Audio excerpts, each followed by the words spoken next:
Hi పిల్లలు, ఇవాళ బెదిరిపోయిన దెయ్యం గురించి తెలుసుకుందాం. ఒక కట్టెలు కొట్టేవాడు ఉండేవాడు.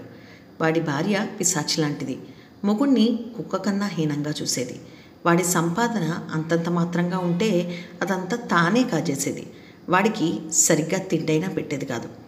ఈ కూరలో ఉప్పు ఎక్కువైనట్టుందే అని వాడు ఏ పూటైనా అంటే రెండో పూట అసలు ఉప్పే వేసేది కాదు. ఇంత గేయాళితో వేగినంతకాలం వేగి ఆ నిర్భాగ్యుడు ఆత్మహత్య తప్ప వేరొక మార్గం లేదనుకున్నాడు. కానీ ఉరిపోసుకోవడానికి తాడన్నా లేదు. కొందామంటే డబ్బులు లేవు.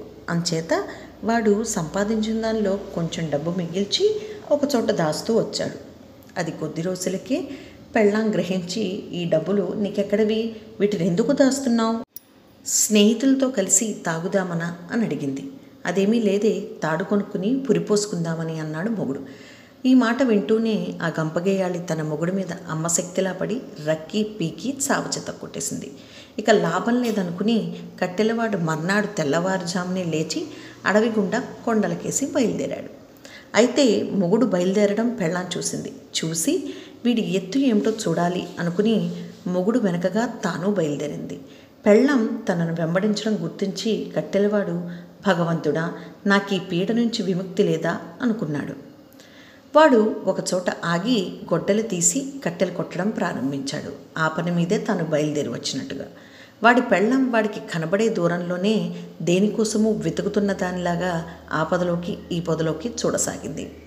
ఆమె ఒక పాడుపడిన నూతికేసి నడుస్తుండడం అకస్మాత్తుగా మొగుడి కంటపడింది. ఆ నూతి మీద ఏవేవో తుప్పలు దుబ్బలు పెరిగి ఉంటాయి.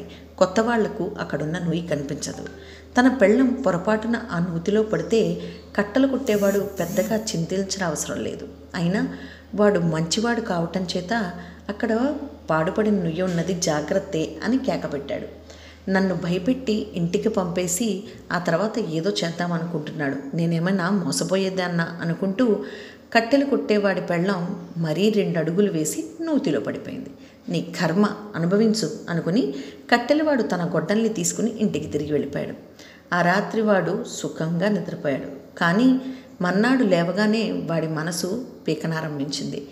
ఎంత దుర్మార్గులారైనా అది తన పెళ్ళం. దాన్ని ఆ పాడుపడ్డ బావి నుంచి పైకి తీయడం తన ధర్మం అనుకుని వాడు అడవికి అడ్డం పడి పాడుబావికేసుకు వెళ్ళాడు. వాడు బావి దగ్గర వెతికి లోపల చూస్తే ఏమీ కనిపించలేదు. అలికిడి కూడా ఏమీ లేదు. వాడు తన తలగుడ్డను తీసి బావిలోకి వదులుతూ, ఏమే, ఈ బట్ట గట్టిగా పట్టుకో, నిన్ను పైకి లాగుతాను అన్నాడు. దానికి జవాబు లేదు. కానీ 2 క్షణాలయ్యాక తలగుడ్డ బరువెక్కింది. తన పెళ్ళం ఇంత బరువా అని ఆశ్చర్యపోతూ తన తలగుడ్డను పైకి లాగనారంభించాడు. కానీ తీరా చూస్తే పైకి వచ్చింది కట్టెలవాడి పెళ్ళం కాదు, ఏదో భూతం. దాన్ని చూసి కట్టెలవాడు మూర్ఛపోయినంత పనిచేశాడు. భూతం వాణ్ణి చూసి, భయపడకు, ఇవాళ నువ్వు ఎంత పుణ్యం చేసుకున్నావో నీకు తెలియదు. నన్ను ఘోరమైన విపత్తు నుంచి కాపాడావు. నీ రుణం ఎలా అయినా తీర్చుకుంటాను అంతే. రుణం తీర్చడమా? నేను నీకేం ఉపకారం చేశాను అన్నాడు కట్టెలవాడు కంగారు పడిపోతూ. ఇంకేం చేయాలి? నేను ఈ బావిలో ఎన్నో ఏళ్లుగా సుఖంగా ప్రశాంతంగా జీవిస్తున్నాను. నిన్న ఒక భయంకరమైన ఆడది నాకు దాపరించింది. ఆ క్షణం నుంచి నాకు శాంతి లేదు. దేవుడల్లే నువ్వు వచ్చి నన్ను కాపాడావు. నీకు మంచి ఉపకారం చేస్తాను. నిజం చూడు, ఈ దేశపు రాజుగారికి అప్సరస లాంటి కూతురుంది. ఆమెకి నేను పోతాను. రాజుగారు అడ్డమైన వైద్యులను జ్యోతిష్యులను పిలిపిస్తాడు. వాళ్ళు భేషజాలైతే చేస్తారు కానీ అందువల్ల ఫలితం ఉండదు. రాజుగారికి మతిపోయి ఉన్న సమయంలో నువ్వు వచ్చి ఆమెకు పట్టిన దెయ్యాన్ని వదలగొట్టు. అప్పుడు రాజుగారు నీకు గొప్ప బహుమానాలు ఇస్తాడని భూతం. దెయ్యాన్ని ఎలా వదలగట్టగలను అన్నాడు కట్టెలవాడు. నువ్వు రాగానే నేను పోతాను. నువ్వేదో మంత్రాలు చదివినట్టు నోరు ఆడించు అన్నది భూతం. కట్టెలవాడు తన ఇంటికి బయలుదేరాడు. భూతం రాజుగారి ఇంటికేసి వెళ్ళిపోయింది.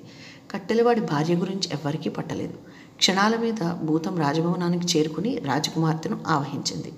రాజకుమార్తె తన తలను 2 చేతులతోనూ గట్టిగా పట్టుకుని పెద్దగా అరిచి విరుచుకుపడిపోయింది.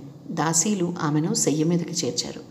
ఈ సంగతి రాజుకు తెలియగానే ఆయన ఆస్థాన వైద్యులను పిలిపించి వారి చేత చికిత్స చేయించాడు. వారికిచ్చిన ఔషధాలు ఏమీ పనిచేయలేదు. రాజు వైద్యులను వెళ్ళగొట్టి మాంత్రికులను పిలిపించాడు. మాంత్రికులు కూడా రాజకుమార్తెకు ఏమీ చేయలేకపోయారు. రాజు దైవజ్ఞులను కూడా పిలిపించారు. వారు పంచాంగాలు తిరగవేసి రాసులు అంశలు గుణించి పూజలు శాంతులు జరిపించారు.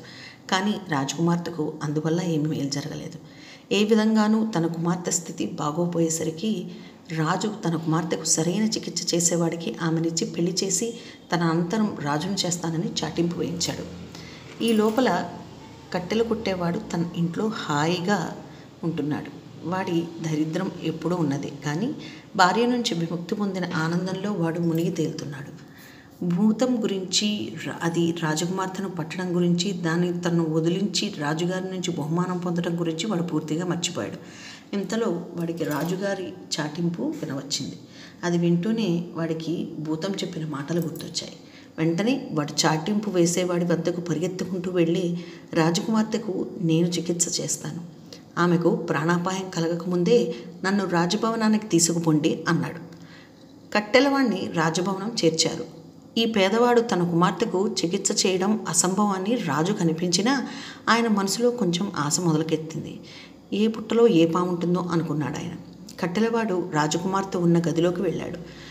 నీరు తెప్పించి చేతులు కడుక్కుని మంత్రాలు చదువుతున్నట్టు పెదవులు కదిలిస్తూ వాడు రాజకుమార్తె నుదుటిని చెంపల్ని నిమిరాడు. మరుక్షణమే రాజకుమార్తె లేచి కూర్చుని చుట్టూ ఉన్నవారిని చూసి చిరునవ్వు నవ్వింది. ఆమె శరీరంలో ఎలాంటి వ్యాధి ఉన్నట్టు కనపడలేదు. అది చూసి రాజభవనంలో ఉన్నవారందరూ అమితంగా సంతోషించారు.